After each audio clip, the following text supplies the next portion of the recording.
On Tuesday, 16th December 2025, we shall have St. Mary's Choir, St. Denis Parish. St. Anna Choir from Chagogo Outstation, St. John's Parish. St. Ignatius from St. Ignatius Parish. St. Teresa Choir from St. Francis Parish. Mtimaoela Choir 3 from Mtimaoela Parish. On Wednesday, 17th December 2025, the choirs are St. Veronica from St. Denis Parish, Utatu Oyela Choir, Mbalangombe, Chezi Parish, St. Cecilia Women's Choir, St. Matthias Parish, St. Clara Mtima Oyela Parish, Mtima Oyela Choir 2 from Mtima Oyela Parish. Thursday, 18th December 2025, the choirs are St. Matthias Choir 1, St. Matthias Parish, Lumbadzi. St. John's Choir 1 from St. John's Parish, Msamba. St. Augustine Choir from Mtande Parish. St. Mary's Kamuzu Barracks, Mtimaoela Choir 1 from Mtimaoela Parish. Friday, 19th December 2025, the choirs are St. Raphael from St. Kizito Parish, St. Peter's Choir from St. Peter's Namitete Parish, St. Peter's Choir from Grime Parish, St. Agnes Choir, St. John's Msamba Parish, Mtimaoela Choir 4 from Mtimaoela Parish. Saturday, 20th December 2025, from 2:30 to 3:30 p.m., we have Maula Dinale Choir. Monday, 22 December 20.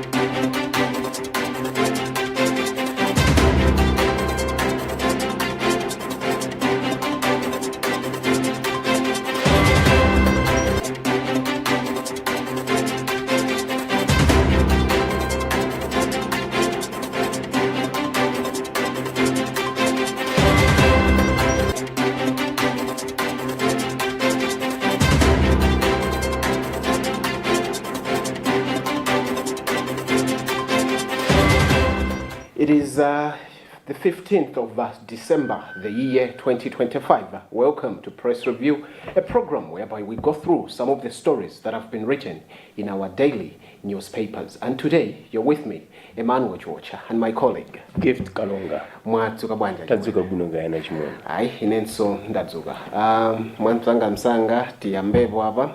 Nkhani mene ya senza tsambala The Nation, hakunena kuti APM moves to strengthen governance. Subheadline leads create a unit within OPC to monitor transparency, integrity, and accountability. Nkhani yake kwa kukulu ikugamba kuti mtsogoleri wa dziko lino ndithu Arthur Peter Mutharika akuti kumeneko ku office yawo ku OPC akhonza ndithu unit ina yapaderadera imene nthambi imene idziona ndithu zamene makampani aboma akugwirira ntchito ndithu achita zimenezi ndi cholinga chokuti akufuna kuti ma institution aboma adzigwira ntchito mokomera amalawi, motumikira amalawi komanso mokhulupirika.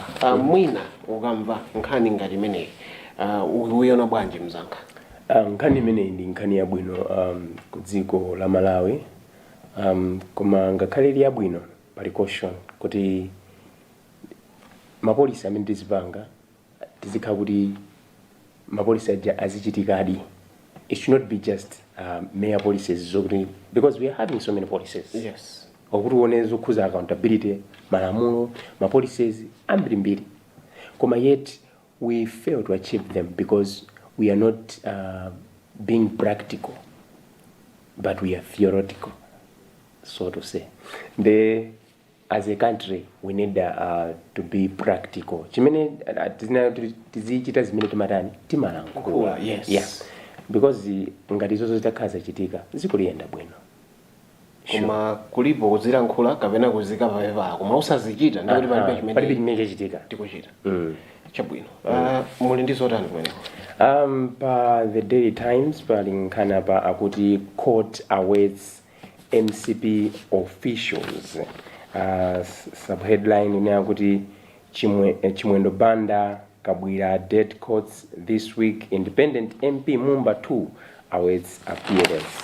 And part of the story says former cabinet ministers in the immediate past Malawi Congress Party, MCP administration, Richard Chimwendo Banda, Vitumbiko Mumba, Jesse Kabwira, are expected to appear before court in Lilongwe this week to be formally charged with respective charges leveled against them. Yeah, nkhani ndi imeneyo nduna zakale. Yes. Zamangidwa ndiye mwina Friday. Kuyambira Friday. Vitumbiko Mumba kuti apolisi awatenga ndipo tinamvanso Friday lomwelo patatha thuma ola ochepa kuti nawonso a Richard Chimwendo Banda anakadzipereka okha m'manja mwa polisi. Ndiponso dzuloli ndithu tinamvanso kunena kuti Mayi Kabwira nawo akuti atamva kuti apolisi adapita ku nyumba kwawo monso kwa makolo awo nawonso anaganiza kuti akadzipereke okha. So akhala ndithu weekend imeneyi ali mchiroko. Ndoti tikakamba za Richard ndi Vitumbiko iwo ndoti akhala kuyambira Friday, Saturday, Sunday. Tikakamba za Kabwira ndoti angokhala dzulo lokha pamene tikukamba mu headline ikukamba kuti lero mwina akaonekere ku court. So zinthu zoti zidakali ku court, let us wait and see kuti zithe bwanji nanga kubwera zotani kuti mphuka zotani ku court ku. But this is something very interesting chimene maso a Malawi ali kumeneko kwambiri. Akunena kuti apali nkhani apa help to address economic woes, Catholic bishop aged MPs.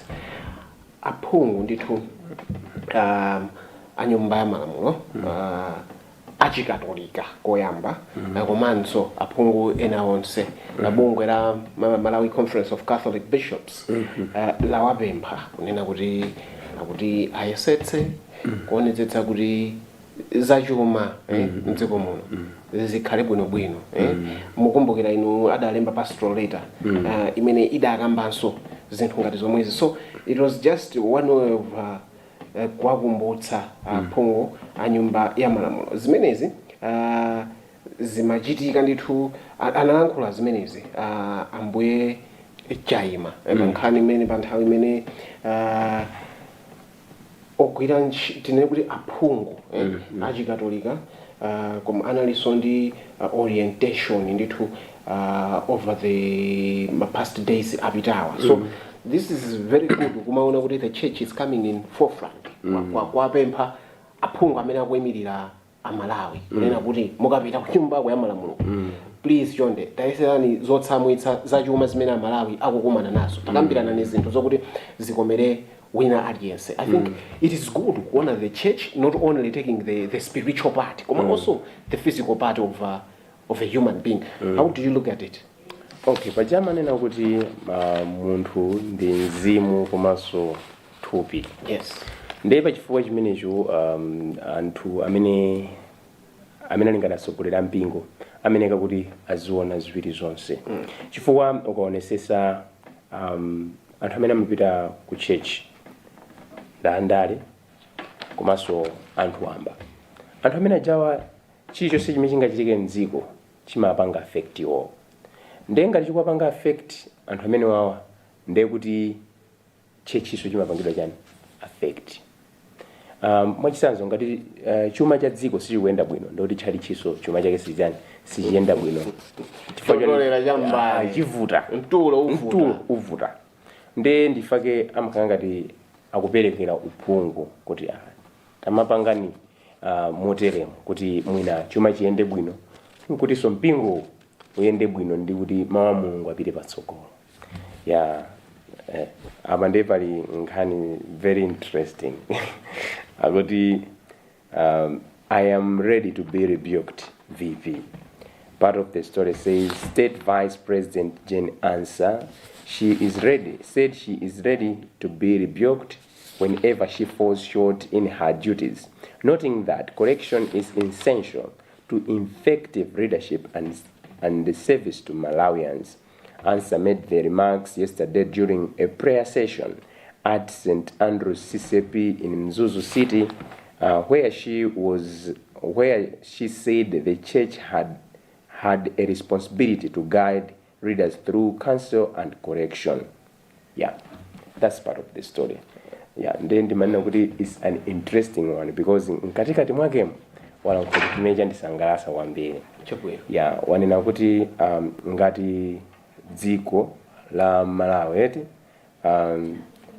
tinganene kuti mbuyo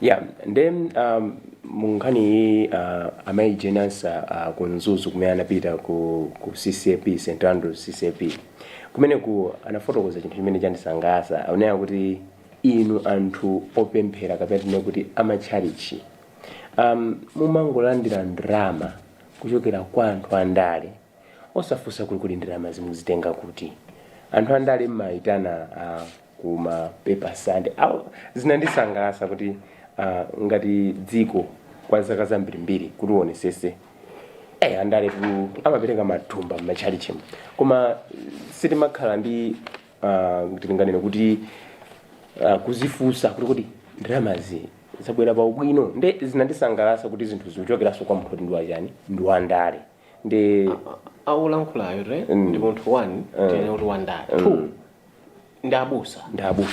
ndabusa so izozo suti akungolankhula chifukwa kuti amamva ndikukhulupirira kuti kukhala mbusa akumana nazo komanso ndizosangalatsa kunena kuti ngati mtsogoleri wa dziko yowe akulankhula zimenezi apopo ndizosangalatsa chachiwiri chinthu china chimene andipatsa nacho ndi a vice president amene akuvomera kunena kuti ineyo ngati ndalakwitsa mwina ndikukanika kupanga deliver muntchito yake ndinokonzeka kumva kudzudzulidwa kwa anthu mtsogoleri adzimva kudandaula kwa anthu azidzudzulika osati ongokhala kuti ine ndine ndimazidziwa no ndithu koma ndimafuna ngoyikirapo kandemanga pang'ono pena chimene chimachitika ndichonena kuti first term anthu andale amalankhula bwino bwana first term anthu andale amalankhula bwino ndipo ndikukhulupirira kuti these sentiments will be maintained mpaka natipita second term. Okay, ndikhale ngati ndoyikaso ndemanga nani. To be honest, my Jenny answer, Dr. Justice Jenny answer. Remember, she's a retired justice. Yeah. I would tell you kuti ndi mbaya amene amapanga zinthu zake modekha kwambiri. And ineyo, I'm sure that she's going to serve in that office for the interest of Malawians. And I am sure ngakhalira manena kuti amawasokoneza anthu amene awazungulira. I am sure maybe she might be one of the best vice president that Malawi has ever produced. Okay. Because, to be honest with you, the time she was picked as a running mate, a lot of people said a lot of things. Yeah. But the good thing about it, she's quiet, she doesn't talk much, and I'm sure she's going to deliver. If I want to you need to she knows what she's saying, and she knows what she's doing. Yes. Indeed. I'll go straight to Kanina and Sanga. Maybe you take one from on the business side. Take one first from the business side. Kabena, I should start. Maybe we should start. Okay. Then I'm going straight to arts and culture. A story which reads Tandi Chisi crowned Miss Malawi 2025. Weekend yapitayi kunali mpikisano wa atsikana ziphazuwa mdziko muno amene anapikisana ndipo chawakomera Amalawi chamkomeranso Mulungu kusankha Tandi Chisi ngati kukhala amene akuyimirira akasokongola Malawi muno. Mwasekaso. Miss Malawi chiphazuwa. Yeah, I'm very happy and I'm proud that uyuyu chinthu chiwatani watenga. Oh. Yes. Nanuso in your own opinion. Yes. Okongola ndiye. Not in my own opinion. Zimene asankha Malawi. Inenso okhala mmodzi mwa Malawi. Inenso voti inampatsa. She's my friend actually. So yeah, and I am proud that wawina.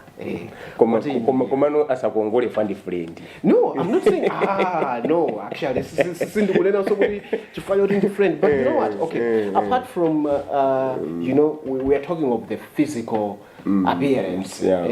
Yes, she is beautiful, and every lady amene anapanga nawo compete pamene pachapa. If anapanga reach to the final, kuti kukapikisana nawo, it means ndokongola. Koma, it's not just a matter of kunena kuti munthu maonekedwe chabe. No, I always say this. Kuti when, like even myself, when I'm talking kunena kuti komatu apopo apwe, apo pali namwali apo. Timanena kuti akakhala ngati ineyo sitingoona maonekedwe. You know, I would tell you kuti Tandi, she's beautiful, number one, but beautiful also with blends. Mwana wa mzee. Yes, and I am sure this one, she's going to present us very well for the betterment of Malawians. I think Kodi ine ndibwerere ku business kapena ndipitirire kwa tsanikachaso. Okay, tengani one business, one tsanikacha. Okay, yes. Ku business akuti Malawi Airlines launches Entebbe route today. Part of the story says Malawi Airline is today launching its Lilongwe Entebbe route, increasing its flights to East Africa to 3. Yeah, part of the story. Saying like that. Nkani yosangalatsa. Malawi Airline lero khazikitsa ndithu kuyamba kuchoka ku Lilongwe kumapita ku Entebbe ku Uganda. Yeah, this is something very, very interesting, and we have been advertising about this launch imene ikuchitika lero. Sure. And chakomera Malawi Airline ndithu kuti mwambo umenewu ukhale live on Luntha TV, but also Mr. Malunga uko amene ali pa machine akungodikira ndithu nthawi ndikhulupirira kuti mtima kuti kodi ikwana nthawi yanji tikakwere ndege ku Entebbe. Ndivatseni nkhani imodzi kumeneko. Yeah, nkhani imodzi paliso nkhani apa kunena kuti namadingo Driemo win big at Maso Awards. Kunali ndithu mpikisano ma awards weekend imene yapitayi pamene taona ndithu anthu ochuluka awina mmakategori tikakamba za Driemo namadingo tikakambanso kuli kamwana akamati mahempe kamwana kamahempe ikawina tikakamba ma content creator ena achina taulai ndi anthu osiyanasiyana. So all in all amene mwawina, congrats. Amene sizinateke, next time let's try again. We'll take international sports. Liverpool beat Brighton on Mo Salah's return. Inali game yosangalatsa kwambiri. Liverpool after italuza komanso kutachitika zambiri mbiri kumonena Mo Salah kutani. All in all yawina weekend, which is very good. What do you have? Okay. Ku sports kuli nkhani imene yasenza tsamba limene lila Times, Daily Times Sport, imene yakuti on the chase, Bullets maintain Noma's pursuit as both win. Part of the story says FCB Nyasa Big Bullets maintained pursuit of bitter arch rivals Mighty Wanderers in the TNM Super League title race with a 2-0 victory over Ekaya Football Club FC at Mpira Stadium in Branta yesterday. Kodi ngati supporter wa Bullets. Ndani? Iwe. Yeah. ngati supporter wa Bullets. Season inoyo ukumva bwa ungayikambe bwa. Season ino kunena chilungamo tinganene kuti it's a mixed bag to us. Pena tikumabaidwa, pena tikudumpha. So it's a mixed bag. Kwatsa game angati? Awiri. Chinthu chi mwatenga ichi kapena mwachitaya. Yeah. Chapita. Sono zimene zichitike pa ground pakamwa titaulankhula. Kuma meno kuzionera chinthu chi. Amweni. For example, ankaziwa ndani kuti mpaka siku lero kukhala kulibe mvula. Anything can happen. Oh. Moti mukhulupirira zomati Bullets nkumadzulo. Zitakuchitikaso. Koma mzatitengezi. Let us wait and see. But ndikukhulupirira kuti bana Patrick Phupha anabwera mmawa program ya sports. Koma amabwera lero chamba lefeni. Mwachiti imene iyi ataita mbasole bwino maso ndakakonda mwina mutakhala nawo pa program imene. Ine mupitirize mutambasole bwino. Kubwera mdani azafotokoza bulubulo anapereka kale chikhochi kuti atenge ndakuti nthawi ina yake ndaona tu masamba mchezo anthu aikama sports analyst angapo ndithu anawana Thesa League ndeti kwadikirira kuti atuzoti chani. Okay. Queens lose to Zimbabwe, finishes 4th. Malawi 44, Zimbabwe 48. Kuluza wow. Only but all in all, Zimajitika. The Queens, I think it was a nice competition. Pite kukaonerera koma I was able to follow tindi nyamara watu Patrick Phupha amandiuza nditutika kumano ti achimwene muti zoenda bwanji tsiku tinapita kumene kuti nangobwerera banja kwasiya achimwene athuwa kuti atitolere nkhani bwino but all in all I think Malawi tinapanga host bwino. Mwina there are some other areas where being the first time we failed, but all in all zinthu zaenda bwino. We are hoping kuti next time tidzapanga host so mwina will do better compared mwina ndi mmene tachitira ulendo uno. Apanso ndi pakhale pa mtsiriziro pa program yathu imene ya press review. Kumbukirani kuti program ino timangosanthula zina mwa nkhani zimene zalembedwa mu newspaper athu za The Nation komanso The Daily Times. Ndipo inu mungathe kupeza news yanu mwina kuti muone mmene muli nkhani zambiri sitingakwanitse kuwerenga china chilichonse pa mtengo wa 3,000 kwacha. News imene ndi ya The Nation komanso ya The Daily Times mtengo wakenso and omwewo 3,000 kwacha. Lalero tsiku munali ndi ine Emmanuel Chocha komanso mzangayo Gift Kalonga. Mwakoma nonse pitilizani kuonera kane mamalonda ziko.